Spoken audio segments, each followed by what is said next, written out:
Welcome back to the VIA podcast, dedicated to exploring the American West. Today, we're talking all about state parks. Michelle, you know, parks are my love language.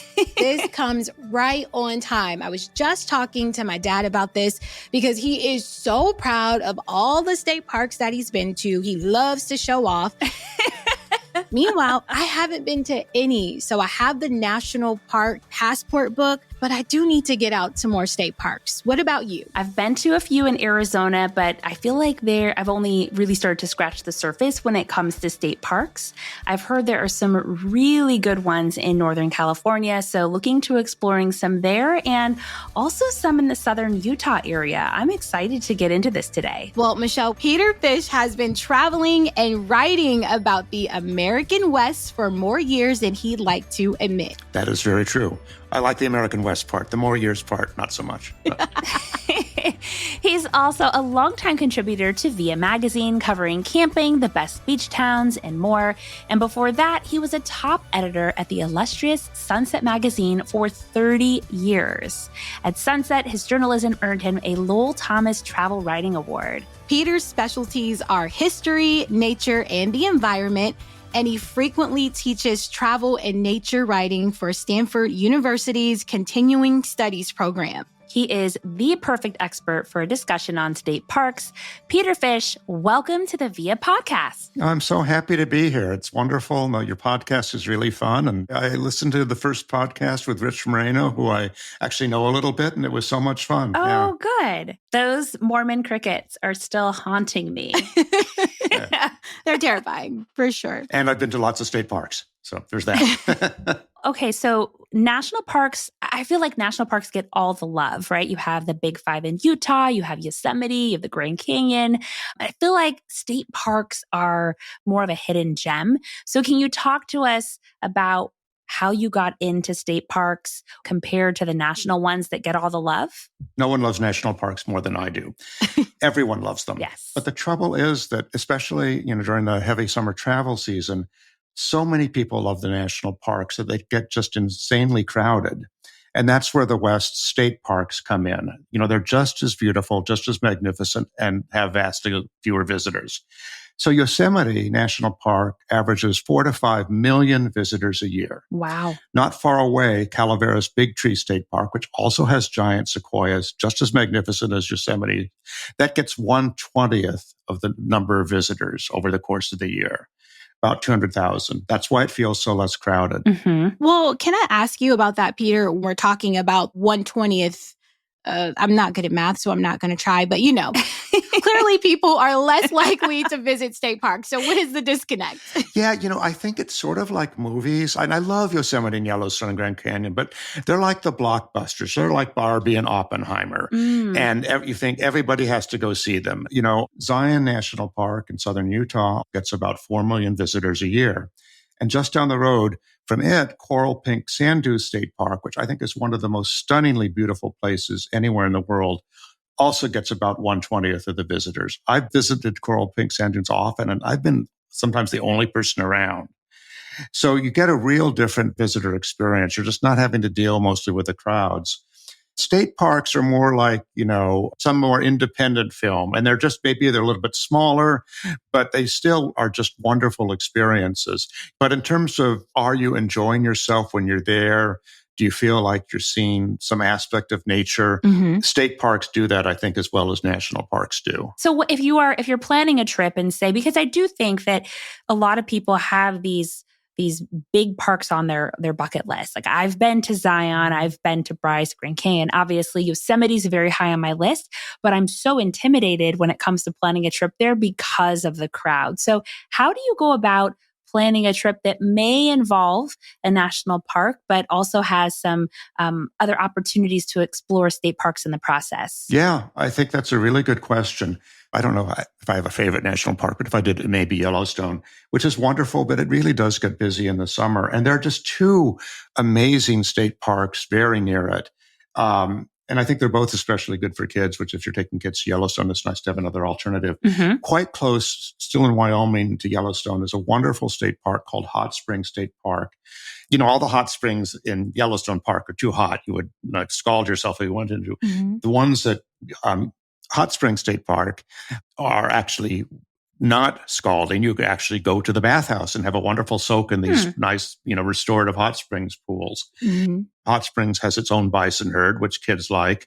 And the other thing that's nearby, right in the same town, which is called Thermopolis, which is a nice name for, a hot springs I town. love that. I think so. That's cool.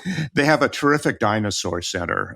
Wyoming is just an amazing place for dinosaur fossils, and some of the best of them are there in Thermopolis. Can we talk about Utah for a minute? Because it's home to the Big Five, or the Mighty Five national parks. You have Arches National Park and Canyons National Park in Moab. You have Bryce Canyon National Park and Capitol Reef National Park, and of course, Zion National Park. And those are all incredibly popular, but they're also incredibly crowded, especially in the summer. So what are some national monuments or state park alternatives that might be diamonds in the rough in that area? Snow Canyon near St. George, I really love. And then I actually spent part of my childhood in Salt Lake City. So I really like the Wasatch Mountains. And Wasatch Mountain Park is just beautiful and relatively close to Salt Lake City. Great hiking, and it's very different, obviously. It's a forested mountain park, but it's really just gorgeous. And then there's Great Salt Lake State Park, which is, I kind of feel like everybody needs to say the Great Salt Lake. It's sort of, you feel like you're on another planet.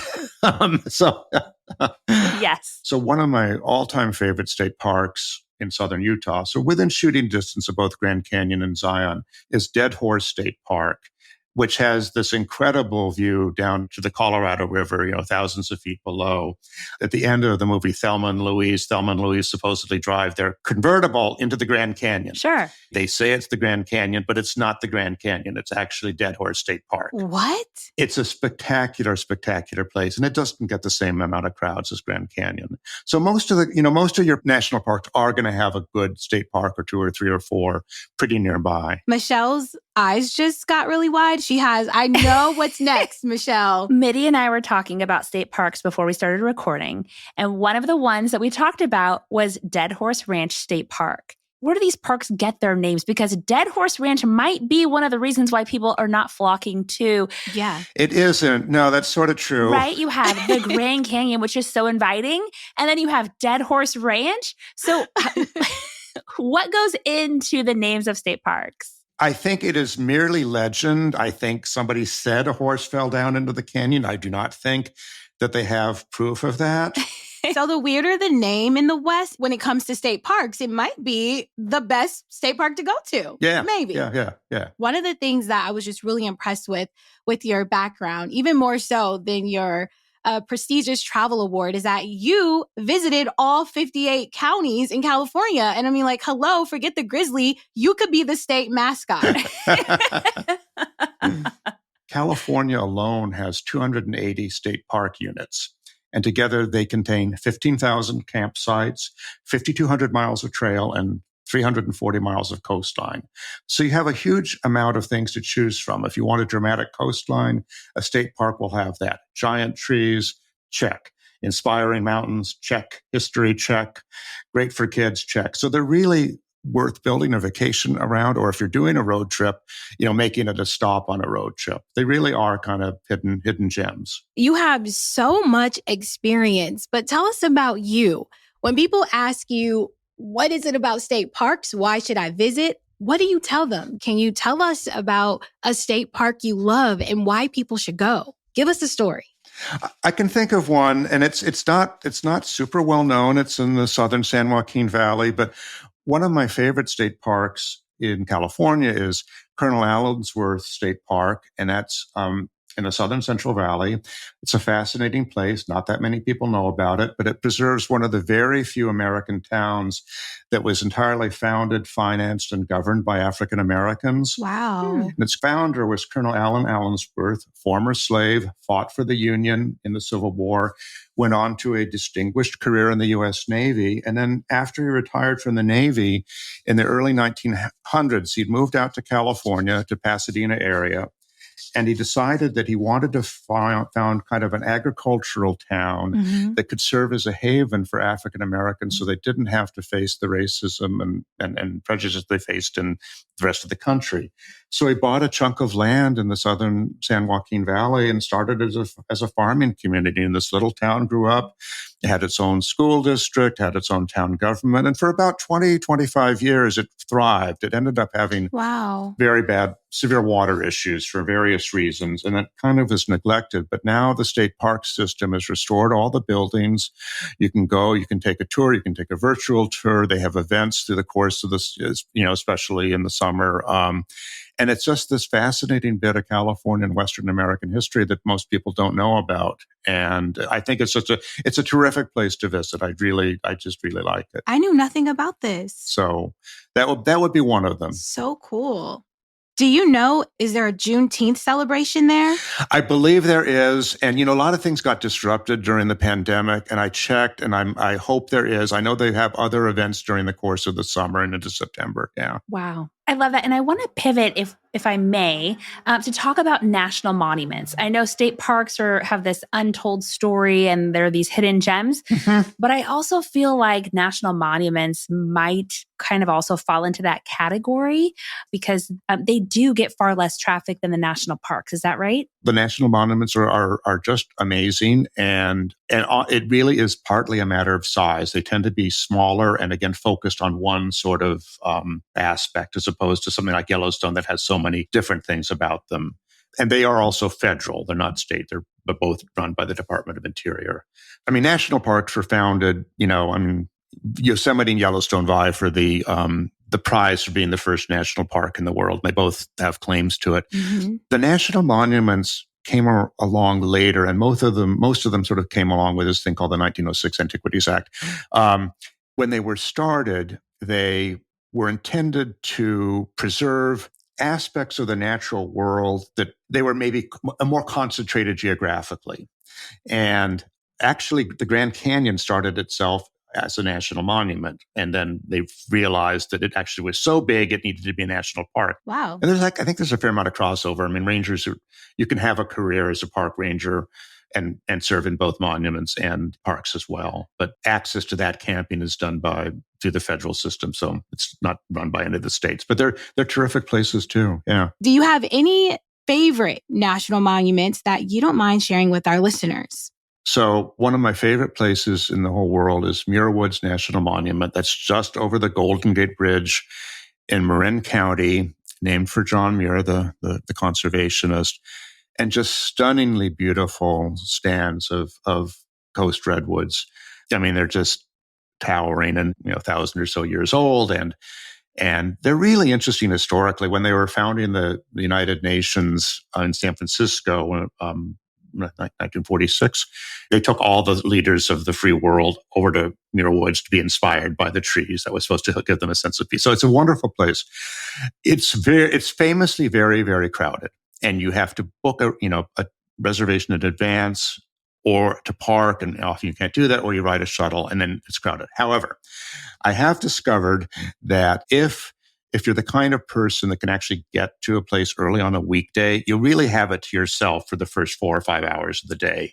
And I actually do it about once a month. Okay. It's just so beautiful. Yeah. When it comes to, we talked about with national parks, crowding has become an issue. Mm-hmm. Many have reservation systems, timed entry, or other programs to control crowding. Mm-hmm. Has crowding started to become a problem at state parks? It has, especially in California. I'm not going to deny it. If you want to go camping in a state park in California, especially to the popular campgrounds, and of course, you have to go to this California State Park portal and then into the reservation system. And they really, for the popular ones, like any of the California beach camping parks, you would start booking now for, September or something. So it is not easy in the populated parts of California. Once you get up into sort of far northern California, like the Trinity Alps or like way up in the Redwoods and, north of Eureka, it gets much easier. And it's much better in the rest of the West. Places, Arizona, the rest of the West is not nearly as bad. California, it is still hard, but still better than national parks. Yeah. And to follow up with the reservations for cabins and campsites, I have the national park passport book. So yes, I'm that person. I'm going to get the sticker or the stamp every time I visit one. I think state parks are a little harder. Many of the state reservations, they're on recreation.gov. Are they all on there? They sort of vary, but yes, you can get most of them there. Yeah, not everything, but most. Yeah. Google California State Parks, Wyoming State Park, New Mexico State Park. That will get you to their official website. And they're honestly pretty good. They list all the parks, and also they will either have or have a link to how you make camping reservations. So I am not a camper, a tent person yet. Yes, you sound just like my wife. Yes. Michelle, we're holding out hope for you. But there are camping cabins. And so, Peter, can you talk about the options for people traveling to a state park? I think many times they make for a really good day trip, but you can also make a longer trip out of them as well, especially with the number of campgrounds and accommodations available, right? Yeah, I almost feel like this is something that everyone needs to do because it's so completely spectacular. There's so many of them that I even have a hard time just naming them, but there's cabins or yurts that you can rent, which would make you happy, would make my wife happy. And, you could easily build a whole very, very nice vacation just by doing that. Let's talk about some of the specifics. What do you need to keep in mind if you plan on visiting a state park? If you're on your road trip, you really need to stay in a state park. You want to make sure that, reservations are available. Again, some of them, like in Wyoming or Montana, you don't need reservations. You can kind of show up, but other states more so. Mm-hmm. If you have a spouse that really doesn't like to camp, then see if they have yurts or, tent cabins or just a nice little town with some nice motels nearby. Now look at what children's programs they have, because they do vary. And you want one, obviously, that has nature walks. If they have an astronomy program, stuff for kids, anything during the course of the summer, like the Juneteenth thing at Colonel Allensworth, or, because the parks, they know their audience and they're getting most of their visitors during the summer. So they want to schedule stuff for these, for you to do. So look at the calendar for that. I know the Arizona State Park System, for example, they do a really good job of trying to get kids and families to visit. Last summer, my kids participated in our county summer reading program through the library system. And after they completed it, they got an annual pass to our state parks. Oh, that's worth it. Which I think was so fantastic because it allowed us to say, okay, now we have so many more options where it seems to be that the state park is able to work a little more closely within their own local communities. Mm-hmm. I think that's very much true because, it's just true that, Yosemite, Yellowstone, they get people from all over the country, all over the world. And state parks do tend to get people, from 50, 100 miles away. So I think they are very much more embedded into the local community, really, than national parks tend to be. I know I'm most familiar with Arizona State Parks, given that I live here, and I know they have a junior ranger program, which is really great for kids, but I imagine that most other state parks probably have youth programs as well. Yeah, they do. I mean, especially the larger the larger, more developed ones. And, our kid is now 26, but, finding a park that are going to make kids happy is a huge deal. And this is my favorite park for kids. Well, actually, there are two of them, and they're relatively close to each other. Wyoming has a really good park system, and there are two places in Wyoming, sort of southwestern Wyoming, that I just love. One of them is this place called South Pass City, and it was in the 1850s one of the big boom mining towns in the West, and had 1,000 residents and 250 buildings, and it was right on the Oregon and California Trail. So it was really kind of a metropolis in the middle of the nowhere. Then the mining ended, the town kind of almost vanished, but then the state of Wyoming restored it. And now it's this charming town that looks like it stepped out of, a Western movie. And then they have various festivals over the course of the summer, and you can, watch, blacksmiths and stuff. And it's a great, it's a really fun experience for kids. Is it just kids? Because that sounds fun. Kids or kids at heart, right? Right, Peter? It's incredibly fun. And then the other place that's relatively nearby is a place called Fort Bridger. And in the 1840s, if you saw that movie, The Revenant, there were these fur trapper guys. So every year they would go to one of the sort of trading forts and have this big fur rendezvous, and they would sell things and buy things and have big parties. So Fort Bridger was one of the main forts, maybe the biggest fort there in the West, and it's in Wyoming. And it has all been restored, and you can go there anytime, but if you go in late August, early September, you go to the Fort Bridger Rendezvous, which is where people like try to recreate what it was like being a fur trapper in the 1840s. So everybody's wearing buckskin. There's like, they have axe throwing contests and frying pan throwing contests. Oh, that's fun. Wow. They're doing all this sort of 19th century pioneer cooking, some of which tastes good, some of which doesn't taste good. And then they have all this stuff for kids. It's incredibly fun. Those are my two favorite kid-centered parks. What I really enjoy about this conversation is just how your eyes are lighting up when you talk about state parks. It's really fascinating. So we talked a lot about the kids, but what about you? What are your 3 top state parks? Yeah. One of them is right in California. I love sort of the California Central Coast. And there's a park called Montaña de Oro, which means Gold Mountain. But it wasn't named actually for any gold there. It's named for the wildflowers in spring because it just covers the slopes with yellow wildflowers. Oh. And it's relatively near San Luis Obispo, which is a place I like. And it's just so stunningly beautiful. I mean, you'd have all these trails that kind of wind over these steep hills over the ocean. You can go down to kind of secluded beaches. And it's just so amazingly beautiful. So that is one I love. Okay. Another one I really like, partly just because the kind of the crazy contrast, but people go to Las Vegas and, you go to see Adele at Caesar's Palace or whoever's playing at the Sphere. But not very far away is one of the best parks in the whole West, which is Valley of Fire. Oh, yes. Which has these incredible rock formations. And it's wonderful for hiking.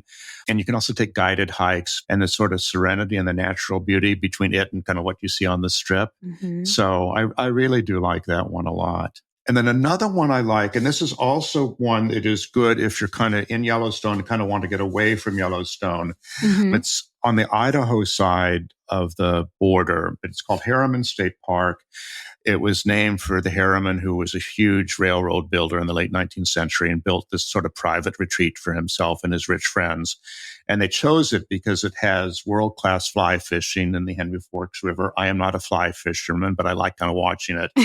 And it has incredibly good hiking, mountain biking. It's just gorgeous. Yeah. And you can actually, here's another place you can stay in yurts. And they actually have some of the old ranch outbuildings that you can stay in. So again, it's nice for people like my wife. And it's just stunningly beautiful. And again, there's so many things for kids to do. And it's just really, I find it very, very soothing. Peter, it sounds like there's a state park out there for everyone. Mitty and I were talking and we put together a list to help our listeners find out what state parks might be best for them. So we're going to go through and read the list, and you're going to let us know what comes to mind for each category. So are there any sites that you recommend where people can fall in love with hiking or if they're going out for the first time? Yeah, because you kind of want easy, gentle, but pretty hiking where you feel like you're seeing, a lot of stuff relatively easily. Because not everybody, people have accessibility issues, and that can be, especially if you're traveling, with, family, and sure, you have an aunt or a grandmother that is just not, can't walk as easily as they used to. Yeah. So one of them is Hindywood State Park. That's up in Mendocino County, and a beautiful grove of old growth coast redwoods.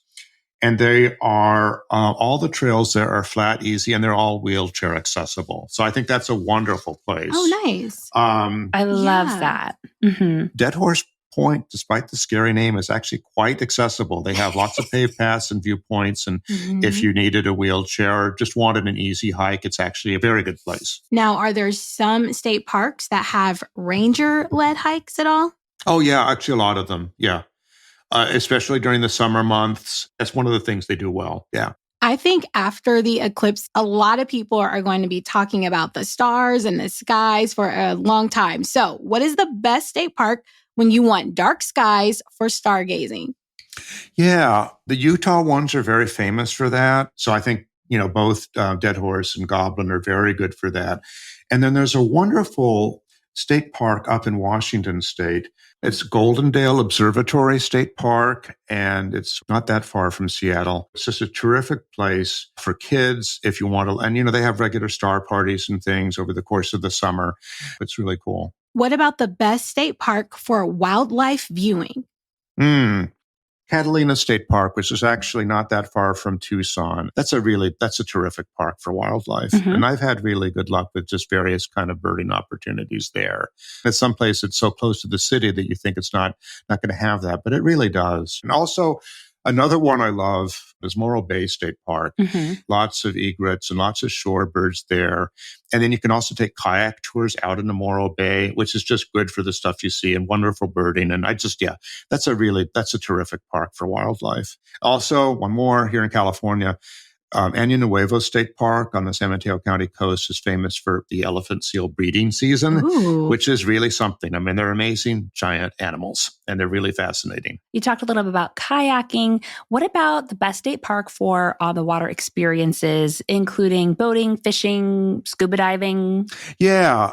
For the diving stuff, people here in California go to Van Dam and on the Mendocino County coast. You're from Arizona, so you know this. If you want kind of a soothing, more restful sort of water experience, I really like the state parks just in Oak Creek Canyon around Sedona. I love that. Yeah. What is the best state park for families with young kids? So one of my other favorite parks in California is Coloma State Park, and it's up in the gold country. That was where the California Gold Rush started. Ooh. With John Marshall accidentally finding some gold while they were building the sawmill, and everything came from that. So it's this really cool park, especially for kids. They have all these historic buildings restored and mining stuff, and kids can pan for gold there. But the other good thing about Coloma, which is something you want to book ahead, is it's also where a lot of the river rafting trips down the American River go. And that's a wonderful first rafting trip for a kid because it's not like super rough, but it's really exciting. Mhm. So that's definitely one of my very favorite ones, for kids. I have one more question. And Michelle, I think you'll love this too, since you don't like camping. And Peter, you talked a lot about, getting your wife out there, at the state park. So when you just want to go on a couple's date and you are looking for romance, what is the best state park you think? Okay. This is a good one. Yeah. Most romantic state park. Since, my wife and I got together in California, the California parks mostly leap to mind. Right north of Santa Cruz, there's a park called Henry Wilder. And what's nice about it is if you're going on a date, you can combine things because you can go on a beautiful hike and it's on these sort of coastal bluffs just overlooking the ocean, and you can go down to these beaches and it's just gorgeous. And then, you can go into Santa Cruz itself and get a glass of wine downtown or get a cup of coffee or have a nice meal. So it's a very good date combination kind of state park. I'm looking at pictures of it right now. Yes. You could propose there. Oh, the best state park for a proposal. Oh, that's gorgeous. And I have a worse state park for a proposal. Let's go. Oh, Dead Horse? I'm just kidding. Just based on the name. maybe the worst name, state park. Yes. And actually it's a wonderful park and it's really historically interesting, but you would not want to propose there. And it's in Washington State, Cape Disappointment. Is that what it's called? It is called that. And it's called that because when Lewis and Clark in the early 1800s were trying to get to the Pacific, they got confused and it wasn't where they wanted to be. They wanted to be on the other side of the Columbia, so it was disappointing to them. That's what it's called. So it's Cape Disappointment? Yeah, and you don't want to propose there. But it's beautiful. Oh, it's beautiful and it has a really good museum. It's a great park. It just has the name. Yeah. Imagine that story, Mitty. Your boyfriend gets down on one knee and you're at Cape Disappointment. Oh, I love that. But the views are not disappointing. It is gorgeous. No, it's stunning because you see the ocean, you see out to the Columbia River. No, it's stunningly beautiful. I can't believe no one asked to change the name of that place. It's bad branding. You're right. We're learning so much more about these parks because the names are so intriguing and interesting. And in some cases, it just adds to the mystique about these places. Exactly. Yeah. Well, Peter, thank you so much for being on the podcast. I enjoyed all of your stories. We could have you on for a whole season of state parks. What I've taken away from this is that I need to visit more state parks, both in Arizona and beyond. Yes. And for me, I think the biggest takeaway is the stranger the name, the better the state park, apparently. So I will lead with that when I head out to the West this summer and go to a state park. You can go straight from Dead Horse to Cape Disappointment. And you'll do really well. Yeah. That does not sound like a disappointment. So I will take you up on that. Well, wonderful to talk to you both. It was really fun. Hey, Mitty, guess what time it is? I have an idea. It's time to hear from AAA members. Yay! You know this is my favorite part. We recently asked AAA members to tell us their stories about state parks, and here's what they had to say.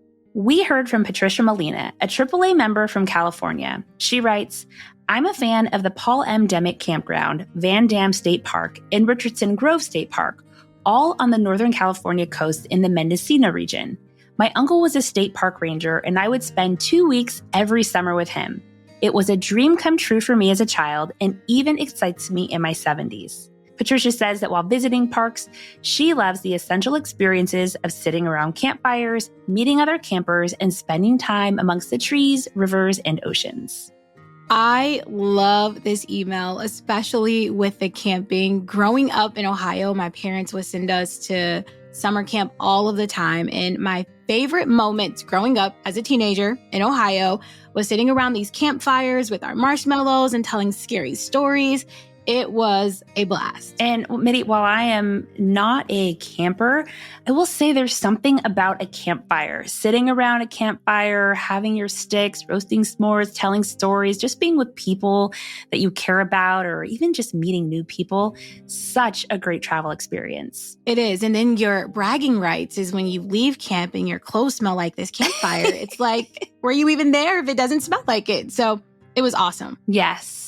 You are like a ranger, like you, a nature guide. That's true. That's true. We also heard from Paula Peter, a AAA member from California. Paula loves Grover Hot Springs State Park in Markleeville, California, because it has a public hot spring pool and a really nice campground. Also, Valley of the Rogue State Park in Oregon because it is right on the Rogue River. She adds that many of the sites have full hookups and it feels isolated while being close to a city and right off the interstate. Another favorite is Sequest State Park in Washington because it's in a beautiful forest and has some sites with water and electricity. Paula, I am impressed that you've gone to so many state parks and I need to catch up with you. So thank you for that email because it just really highlights how beautiful the state parks are in the West. And for me, it highlights that you can find a state park where you can also have electricity. That's a really important one for me. And I know it's important to Peter's wife as well. Well, there you go. I love that for you. We want to hear from you. We love your comments, questions, and especially your stories about travel in the West. Send us an email at viamail@viamagazine.com. Again, that email is viamagazine.com. You can also leave us a voicemail at 415-475-9350. Again, that phone number is 415-475-9350. The VIA podcast is hosted by Mitty Hicks and Michelle Donati. That's me. Produced by Whitney Phaneuf, editor-in-chief of VIA, Katie Henry, managing editor of VIA, and editorial consultant Jenna Schnur, alongside Dave Beasing and Jason Jackson of Sound That Brands. Thanks for listening. If you like what you heard, don't forget to follow and subscribe to the VIA podcast. That way, you'll never miss an episode. Discover more places to travel in the West at AAA.com/VIA. VIA Magazine is published by AAA Mountain West Group. The views and opinions expressed by podcast speakers and guests are solely their own and do not reflect the opinions of AAA Mountain West Group or its personnel.